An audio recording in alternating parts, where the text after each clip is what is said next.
a Lifetime original podcast.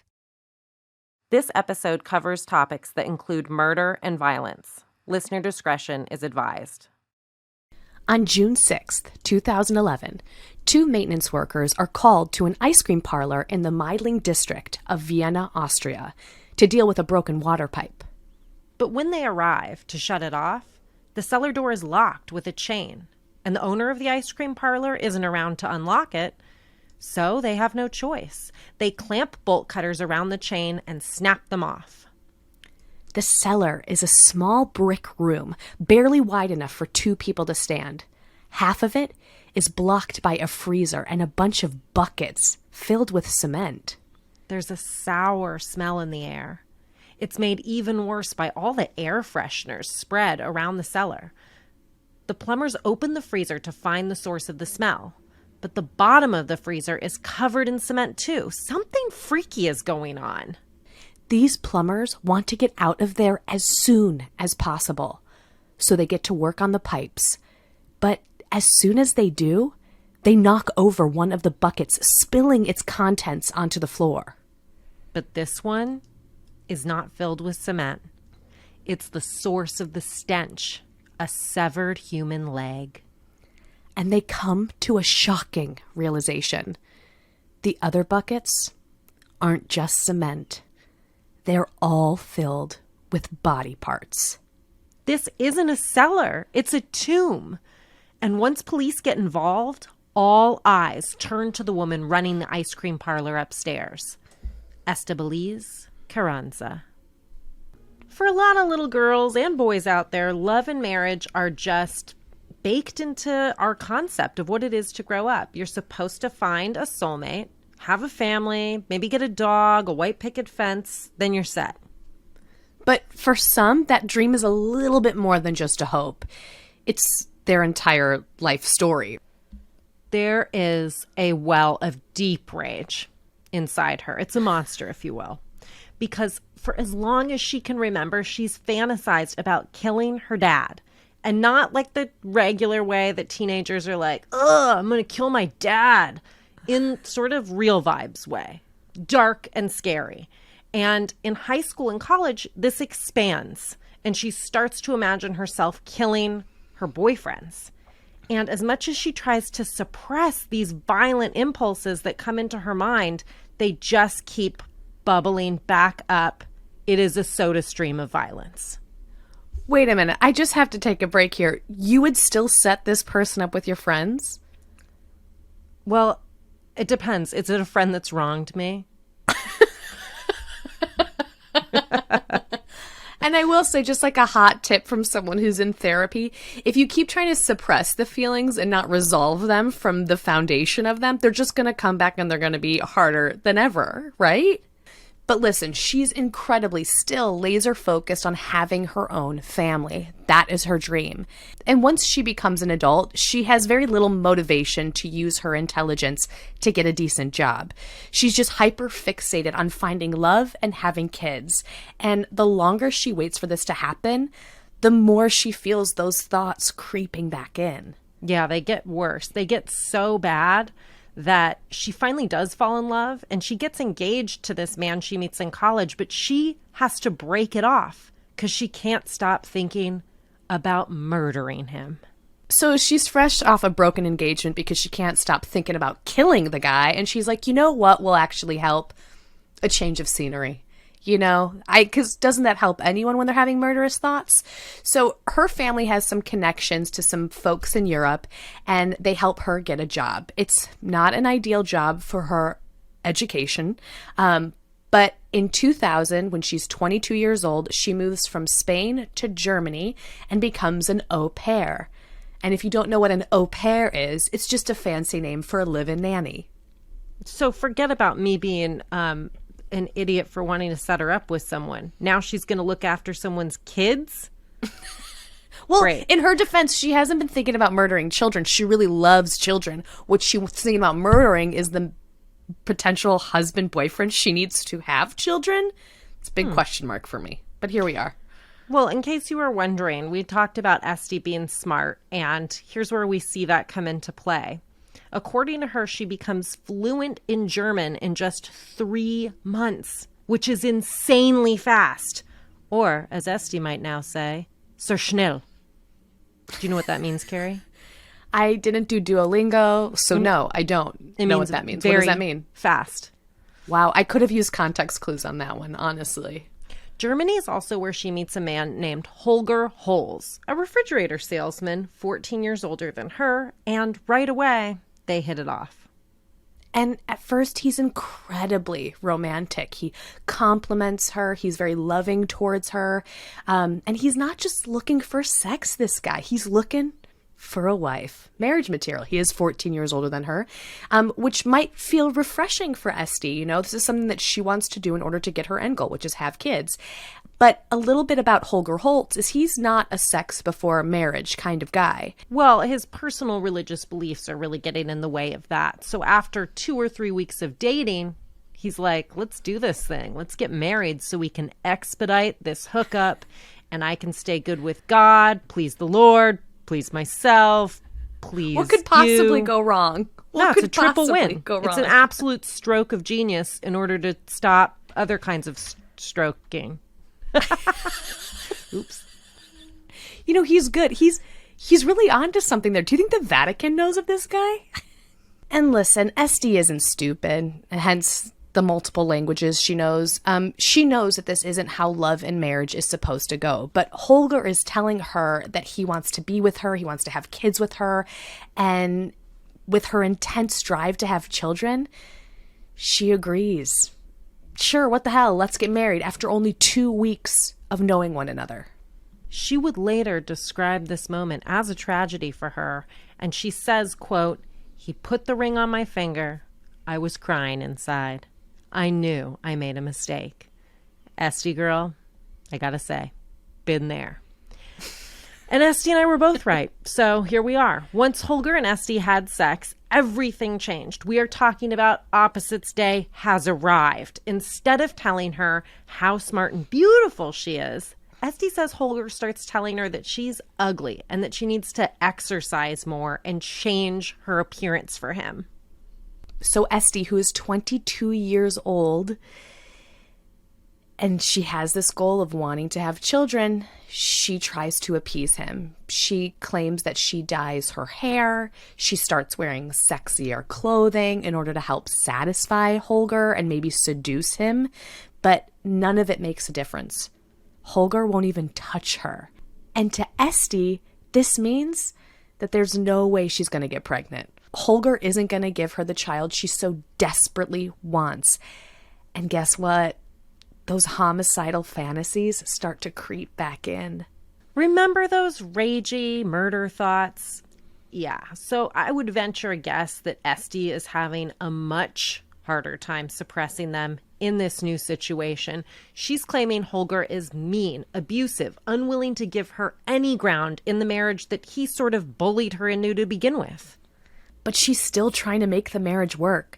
She's probably rationalizing in her mind, okay, this marriage was a mistake, but maybe, just maybe, I can still get a kid out of this. And once Holger and I have a kid, that will fix everything.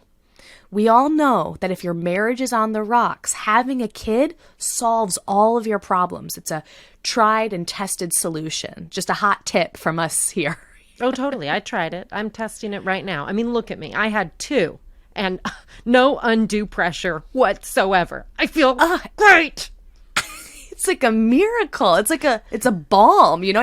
And I also just have to say, like, what a healthy, beautiful world she wants to bring a kid into. You know, great thinking, Esty. You know, you can really cancel any and all future therapy for your child just right now. That is when Holger finally gives her a little bit of hope. He tells her he has a grand idea. They should move to Vienna, Austria, and they should run an ice cream parlor. He's in the fridge business. It's not such a leap. If the shoe fits, freeze it. Just imagine it. The smell of freshly baked waffle cones. Oh my God, I love a waffle cone. I like a pretzel cone. I like a little salty with the sweet ice cream. It's a weird move, but I like it. Yeah, suit yourself. He tells her that if they move to Vienna, he and Esty can finally start their family. It's just like the dangling carrot that Esty needs, and she agrees. She's going to move to Vienna if it means that they can have kids. Yeah, so now there's this new potential of kids and the damn near promise of waffle cones in 2005. So they move to Austria. They open Schleckeria Ice Cream Parlor. I'm not really sure about that name. I have notes. They move into an apartment in the same building, and Holger's attitude changes. He's being nice, and he's having sex with her. So for a while, things seem to be really getting better. And after a few months, I'm sorry to report, that honeymoon phase comes to a close. Wow, I am so surprised. Because as much as Holger claims that he wants to open and run an ice cream shop, guess who's really pulling all the weight?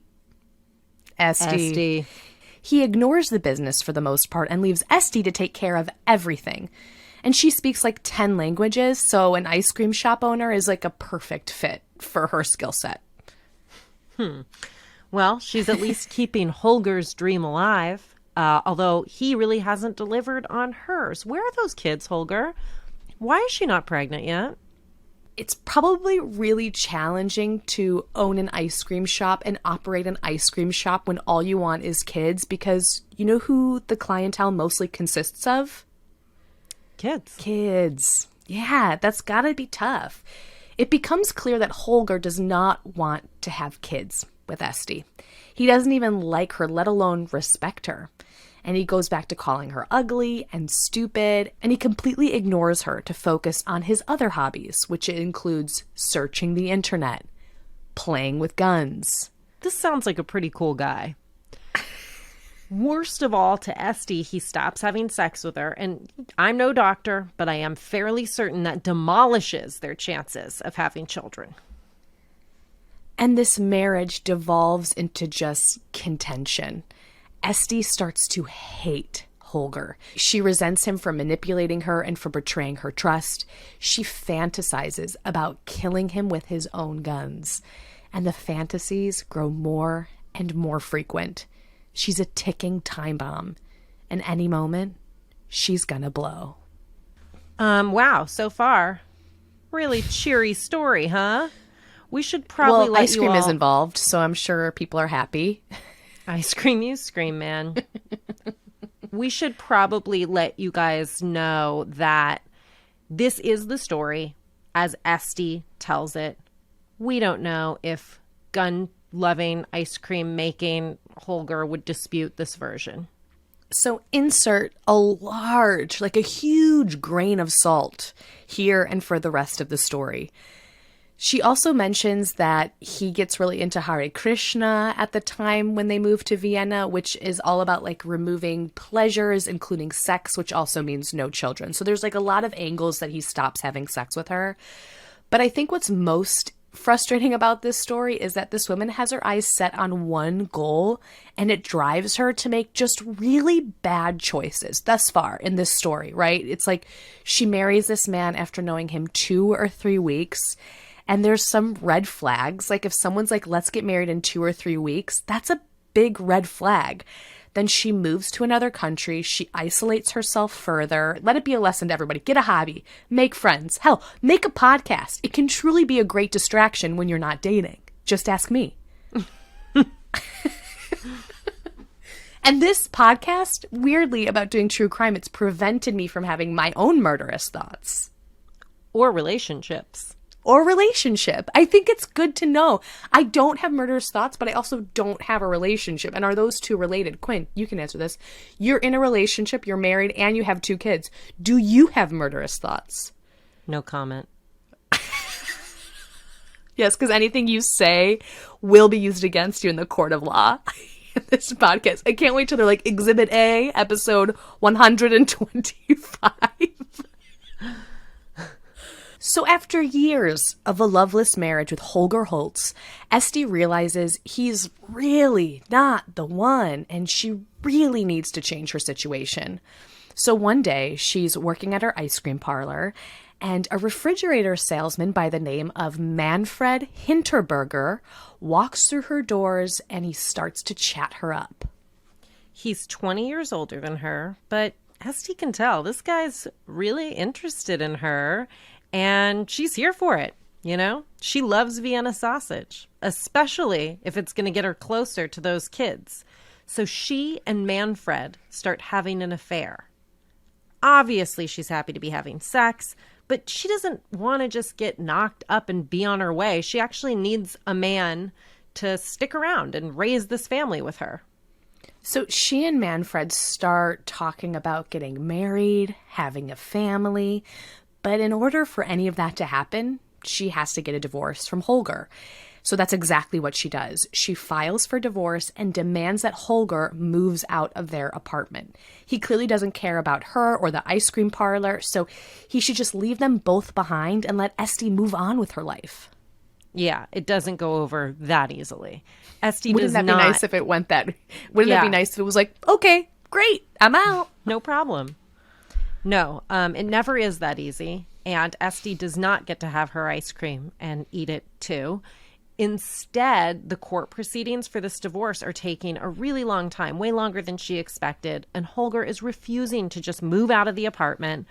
So they're fighting all the time, and it's a nightmare. She's trapped in this horrible, unloving relationship, even after she's tried to end it. And I don't know if Holger's being intentionally cruel, but it's not helping anyone involved, including him.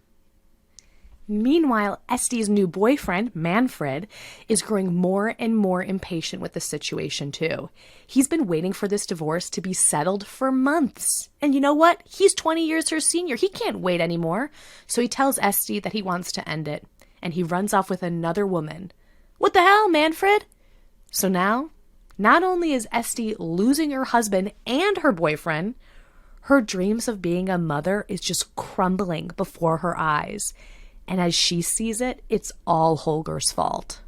On April 27th, 2008, Esty's getting ready for a date with a new man when Holger says something that, according to her, completely sets her off. He tells her she's never going to find a man to have a family with. And when he says it, he is not even looking at her. He's just sitting at his computer like he always does, with his back to her, saying it over his shoulder. It is the perfect image of laziness and cruelty. Speaking of laziness, while he says this to her, he has left 4 loaded guns on the table behind him, which, just like a pro tip, if you say something really horrible to your ex-wife, maybe don't have guns just lying about. Just a helpful hint, just a tip from me to you, but it's too late. He's not going to hear this, because in her own words, Esty describes this moment. She says, there were 4 of his guns on the table. I took one of them and walked up behind his back. I pointed the gun at his head and pulled it once, twice, 3 times. It was just like the scenario I had enacted over and over in my head. Except this time, it was real. It's a very real moment. And afterwards, incredibly real. Holger collapses. She puts the gun to his temple and shoots him a 4th time. She'd later recall, I never thought I would be able to go through with it. It was 3 p.m. There were children outside. It was nice weather. Someone must have heard. I thought the police would come. Then my mobile rang. It was the ice cream parlor saying they needed me to come over. Esty then leaves Holger's body in the apartment. And that evening, she even goes on a date with another man and spends the night with him. Folks, we're going to call that avoidance. The next day, Esty's probably hoping that was all just a dream, that she made it up in her head. It wasn't. It really wasn't. That body is still there. And she finds that to be the case when she returns to the apartment. Holger's just right where she left him, slumped over that computer and covered in blood. To be clear, I do not think she's feeling a ton of remorse at this point. And frankly, she's got work to do. She needs to get rid of this body. But how? She's in an apartment, and she's aware she can't just, like, walk out of it with the corpse, Weekend at Bernie's style. People are probably going to say something. So she weighs her options, and she thinks the best option is to turn this corpse into ashes. Oh, I thought you were going to say ice cream. I was so anxious. This is not a Sweeney Todd situation, folks. This is not, she's not turning the corpses into ice cream. Oh my God, that makes me sick to think about. No. Although this idea isn't any better, because without thinking, she douses Holger with schnapps or just alcohol, and then she tries to light him on fire in the middle of the apartment. I can't even... Clearly she's not thinking much, because we all can see this is an absolutely terrible idea. As soon as he catches fire, the apartment starts to fill with smoke, and it smells of burning flesh, and it wafts everywhere.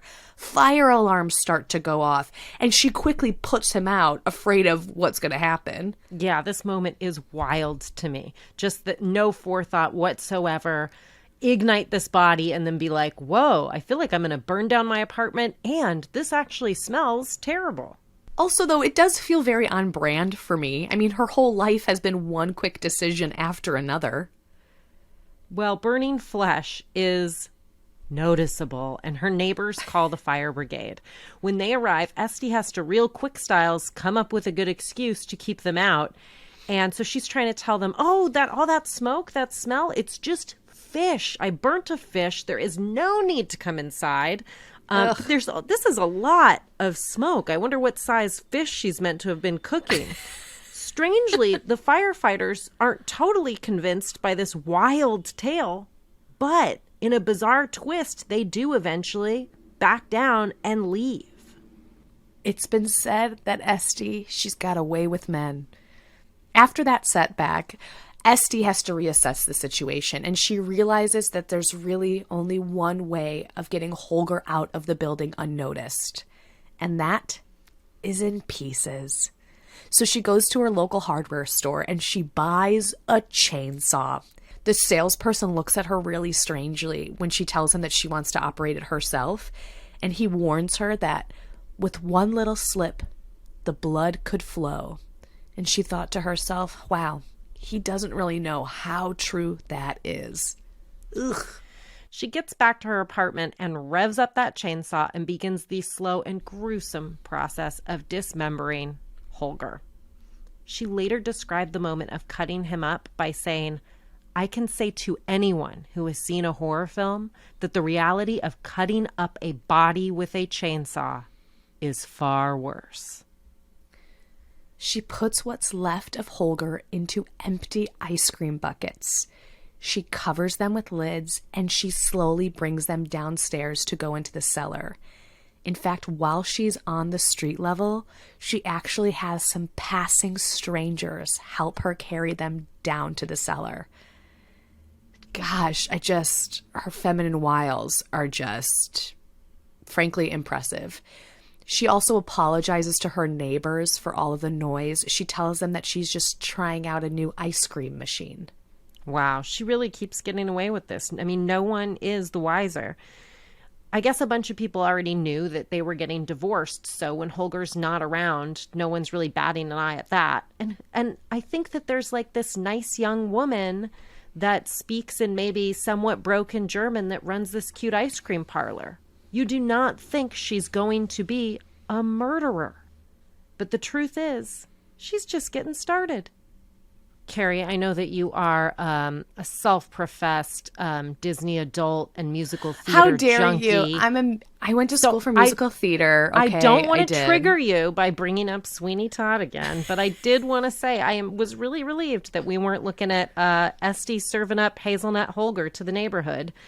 And I wondered if all this, like after all this has been done, does she feel better? All that murdery stuff she's been going through her whole life, feeling these impulses.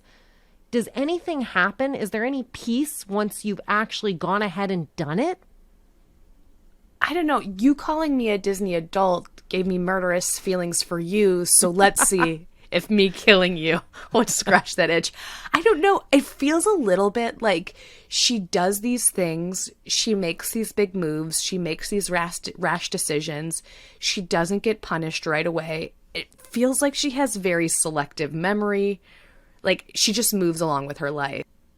I don't think she's in touch with her emotions to even know this. To me, she feels like someone who is devoid of regret and culpability and emotions. Like I think there's something so unhealthy here. Sounds like she would make a great mom. Right, let's bring a kid into the world. It feels good that she hasn't gotten pregnant at this point. After a few months, those buckets of Holger's remains that Esty stowed in her deep freezer and her cellar are starting to smell. Her whole cellar reeks of death. So she decides to fill the ice cream buckets with cement, just hoping it will lock in all the bad smells and stop it from reeking to high heaven. No pun intended. But while she's doing this laborious process of filling up these body parts with cement, she gets to the bottom of her freezer and she sees that it's the head and the torso. And she decides, you know what? I actually can't deal with this. It's too heavy. I don't want to deal. So she just coats the bottom of her freezer with cement. But despite the desperate attempt, she's still getting whiffs of that horrible smell. I imagine like a Lady Macbeth thing with like the blood on her hands. It's just like the smell is permeating in her face. And so she gets air fresheners and covers her whole cellar with them. Oh, that is so disgusting. Like picturing the putrid smell mixing with vanilla or something is just even worse. Oh my God. In the year after the murder, she would sometimes go down to the basement to talk to Holger's body. Such a morbid image.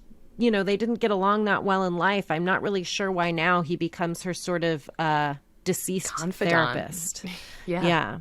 She feels bad she had to resort to murder, but she does think to herself, you know, as far as a final resting place, this really isn't so bad. I think Holger might even like it. Probably they talk about it in these very strange, one-sided conversations. Not my first choice of an ice cream parlor cellar. I don't know. Maybe being alive would probably be a better fit for him. Anyway, but no one starts to look for him, okay? Outside of the murder cellar, Esty is still on the hunt for her future. Let me go back. She's gone away with it at this point. Nobody's looking for him. Meanwhile, outside of the murder cellar, Esty is still on the hunt for her future husband. And as luck would have it, Manfred Hinterberger walks right back into her life at just the right time. He apologizes for leaving her and tells her that he's ready to have a family now. He's finally ready to commit to her. Well, I don't know why I'm skeptical, but Esty isn't, and it's music to her ears. You know, that's just what she hoped for. So they start dating again. By some accounts, they date for 2 years, but as it turns out, Manfred is a lot more like Holger than Esty would have liked. So it's 2 years after the murder of Holger Holtz, and Esty is still not pregnant. And Manfred isn't any closer to proposing to her, which again is literally the only thing she wants. And Manfred also has issues with Esty's appearance. He tries to get her to change the way she looks, just like Holger did, which obviously didn't turn out well for him because she doesn't like that. What is with all these guys weighing in on how their wife looks? I don't know. In my experience, I put something on and I try to get Matt to say anything about it. And he does a very boring shrug, or at best he'll go, looks comfortable. Well, I think it's important to note that this information is coming from Esty after she's caught. Spoiler alert. So she also could be making this stuff up to make them appear worse than they are. We don't know if Esty takes their advice on these appearance changes. What we do know is that one day Esty discovers that Manfred has an online dating profile and he is texting other women. Or actually, he's sexting them, really, because she even finds some porny photos from ladies in his messages.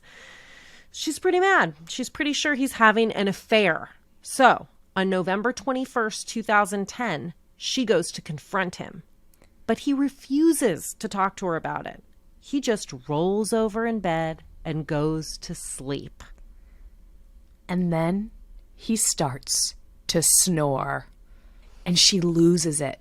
Esty is starting to realize that this guy doesn't care about her at all. He's not going to propose. He's not going to give her kids. So her anger takes over once again, and she reaches under her side of the mattress where she's stashed Holger's old handgun. She loads it, and she shoots Manfred 4 times in the back of the head. This is the sequel, folks. I feel like this is deja vu. Has another body to deal with. It's time to pull that chainsaw out again, but this time she is a little more prepared. It's not her first rodeo. She went ahead and took a cement mixing class, Kerry, after you complained about her not having any hobbies. So she can better cover up these body parts. That knowledge is really coming in handy. She's not going to make the same mistake twice. She covers the whole apartment this time in plastic sheeting a la Dexter Morgan, and she starts cutting Manfred up. One sort of wonders if she's even squeamish at this point. And once again, she puts his pieces into empty ice cream buckets along with a hefty pour of cement and loads them onto a trolley, and she puts them down in the cellar herself. It appears she has a better system now. She doesn't need to ask for strangers' help in moving these buckets. It is a long and difficult process. And you know what? I gotta say, after all that hard work that she put in, she decides she needs a little pampering, a little TLC. So she decides to get a manicure. You know, chainsaws are murder on the fingernails. Treat yourself. Treat yourself. This is inappropriate, but I am super curious what color she chose. Surely not red. I mean, I just can imagine the nail polish colors. You know how they're kind of like cutesy and fun, like a cute little like light pink that is I scream murder. A little red, we're gonna call it Chainsaw Massacre, or like a cute gray, like a dark gray that's called Cement Cover Up. Oh, I like that. Specific. What about I murdered 2 men and then dismembered their bodies taupe? Ooh, I love that color from Esty. Yeah, it's at Sephora right now. As part of her cover-up, 4 days later, she goes to the police to report Manfred as a missing person. She just can't seem to find her darn boyfriend anywhere. And Manfred's family and friends, they're getting worried. They're asking Esty, where did you last see him? But she does play her part well. And a month after the murder, Manfred's friend, this guy Roland, ends up coming up to her apartment looking for answers. And Esty is so distraught that he ends up comforting her. Now, Roland isn't anything like Holger or Manfred. No. He's not a macho man. He's kind, he's gentle, and he's in touch with his emotions. And so she starts to feel this attraction with Roland, and she feels this new hope. It's like he might be the one that she's been looking for all along. And maybe killing Manfred was her ticket to happiness in Roland. As long as he does not find those buckets hidden in her cellar. I think that it's really interesting, actually, that both the way that she kills them with the 4 shots is identical. The disposal's identical, but more interesting than that to me is that the trigger seems to be somewhat identical too, which is somebody, you know, you're going to somebody and telling them something and they are turning their back literally and physically and ignoring you. And that seems to be the thing that's like, oh, you're going to ignore me? Well, I'm a very real person and I'll prove that right now. Yeah, I just can't believe she never got rid of the murder weapon. It's just been something that she's had this whole time. But here's what I do know is if it ain't broke, don't fix it. And I think she's taken that really to heart. She's like, well, it's been 2 years since I murdered Holger Holtz. So now I'm just going to do the exact same thing to Manfred. What could possibly go wrong? Yeah, no it one went suspected fine me. last time. Yeah, it went fine last time. Let's do the exact same thing. Well, with 2 X's behind her, or I guess maybe underneath her. Under her. Yeah. They're under her. She's moved on. And now Roland is getting pretty serious, you know. They're starting to really date and see each other. And she's like, yes, I deserve this. After everything she's done, after all these bad relationships and homicidal fantasies and acting on homicidal fantasies and chainsawing and cementing and lying. Finally, Esty is happy. You know what? It turns out that murder is the key to happiness. Wow. If she hadn't killed Manfred, she would never have met Roland. He's the one she's been looking for. He treats her right. He's the closest thing to her dream that she's ever had. And you know what? It's just a really great lesson that we're all learning here at Crime of a Lifetime. Really great. No issue with it whatsoever. Well, let's just say he better play his cards right, or he's going to end up Rocky Roland. 6 months go by. So far, so good. Keep going, Roland. He's given her what she's wanted, what Holger and Manfred never could, because guess what? What? In June of 2011, Esty finds out she's pregnant. It's so hard to cheer for her. I actually can't cheer for her because she's a murderer, okay? She's a murderer. Well, at least this pregnancy is keeping Roland safe. Yeah. Esty's excited. I mean, she's also terrified because if somehow Roland discovers these body parts, I would imagine this happy life would soon vanish. Well, hate to break it to you, it's about to. Because it would only be a few days later that a water pipe begins to leak in her building and city maintenance workers break into her cellar to deal with the problem. And her worst nightmare would come true. On June 6th, 2011, Esty is on her way to work at the ice cream parlor. But when she arrives, she sees police all over. And she realizes it's happened. The jig is up. Manfred and Holger aren't her little secret anymore. Immediately, she hails a taxi and pays top dollar to take her to Italy. Now, Quinn, I know you're not a geography expert, but this is a 300-mile journey through the Alps. It's a weird request. I can't imagine what this driver is thinking, but she seems frantic and worried, and she's offering the money right there, so the driver agrees. I don't know if the tip was included or not, but I should hope that she gave him a decent tip. On the way to Italy, the taxi driver starts to hear reports on his radio of a woman who is on the run for murder. I picture him listening and just stealing these furtive glances in the rearview mirror at the back seat. And then she looks at him and he looks away. He obviously suspects the woman in his car acting bizarrely is the killer. It would definitely explain how weird this ride request is.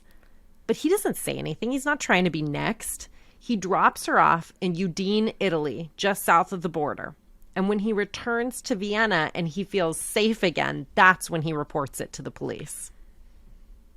And if it's not clear at this point in the story, let me reiterate. Esty, she's got away with men. It doesn't take her long to befriend an artist in town and to convince him to let her stay with him. But as news of this grisly murder scene spreads further, the artist also starts to grow suspicious. And she might feel that, man. It's hard to not, I think. She's on edge. She is following the coverage religiously. And that's not going unnoticed. So her obsession with this case, the artist is clocking and is like, and she's from Vienna? It does not take long for this guy to put the pieces of this twisted puzzle together, and he calls the police. And within days, they descend on the apartment Esty is hiding in, and they haul her in handcuffs. Esty is arrested and sent back to Vienna to face trial for her crimes. She's 2 months pregnant. Estibaliz Carranza is charged with double homicide for the murders of Holger Holtz and Manfred Hinterberger. In a psychological evaluation she has before the trial, they determine Esty has a severe personality disorder and that it is very likely she would kill again. She can't control it. But even with these revelations, Roland marries Esty while she's awaiting trial. And she even gives birth to his son while she's in prison. But she doesn't get much time with him because he's immediately taken away to live with her parents in Spain. Now, Esty hopes that she'll eventually get transferred to a prison closer to her son, but she doesn't harbor any fantasies or illusions, I should say, about getting out. There's no world where she's going to get to join PTA and carpool to soccer, so she's just focused on maximizing visitation. In November of 2012, Esty pleads guilty to both counts of murder, and she is sentenced to life. Her case received a ton of media attention. Newspapers all over the world call her the ice cream killer and the ice lady. And knowing that she will never be able to support her son and that people are interested in her case, she decides to write a biography with the help of a journalist, and all of the proceeds will go towards her son. She publishes the book, My Two Lives, The True Story of the Ice Lady, in 2014.